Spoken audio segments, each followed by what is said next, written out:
Faut-il tout démontrer?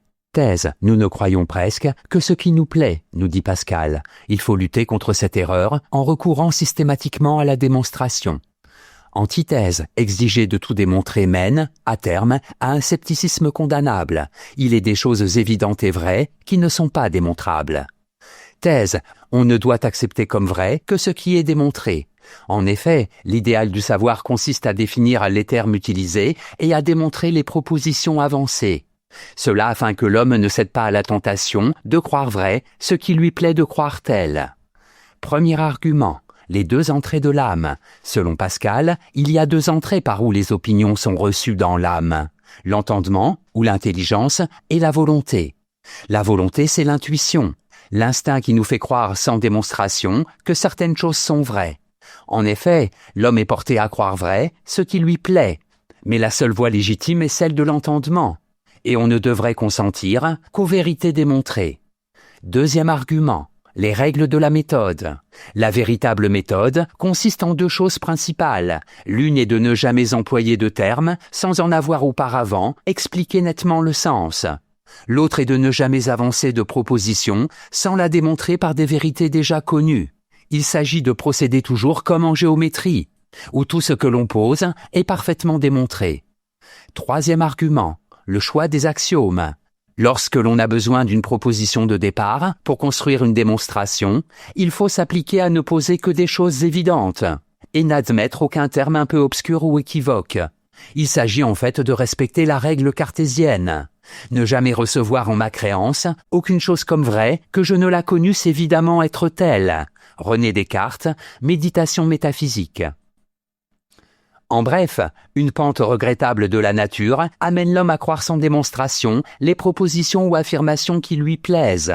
Essayer de tout démontrer, c'est lutter efficacement contre cette erreur commune.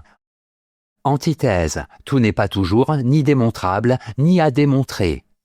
En effet, il faut bien utiliser les termes non définis dans les premières définitions et invoquer des propositions non démontrées dans les premières démonstrations. Le raisonnement doit donc s'appuyer sur des vérités non démontrées. Premier argument, il y a des termes impossibles à définir. L'être, par exemple, ne peut pas être défini, puisqu'il faudrait dire « c'est » et employer le mot défini dans la définition. Ainsi, les premiers termes que l'on peut définir en supposent de précédents pour servir à leur explication.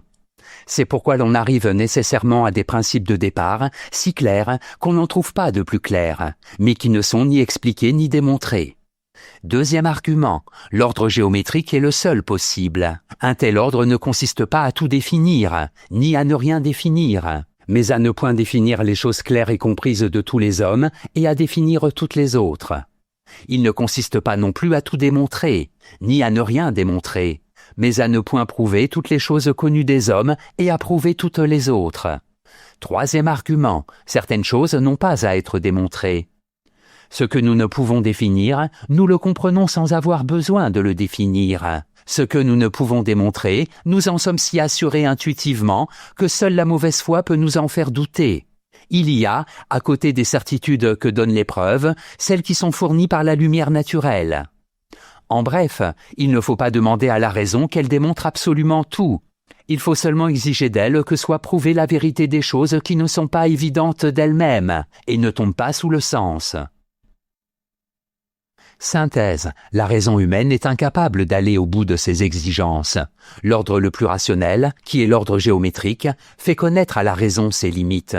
La certitude des démonstrations de la raison n'est pas entièrement due à la raison, puisque les termes et les propositions parfaitement clairs, qui servent de point de départ, ne viennent pas de la raison démonstrative, mais de l'intuition et du cœur. L'ordre géométrique ne démontre pas tout, mais démontre ce qui peut l'être. Il tient le milieu entre tout et rien. Et c'est là la place de la raison humaine. Si elle quitte ce milieu, elle tombe au-dessous de sa condition. Si elle exige des preuves de tout, elle tombe dans le pyrrhonisme. Si elle n'en veut aucune, elle s'endort dans les certitudes du dogmatisme. Notes et commentaires, axiomes, propositions évidentes et indiscutables, principe fondamental qui commande les démonstrations ultérieures. Dogmatisme, toute théorie professant la capacité de l'homme à atteindre la certitude absolue.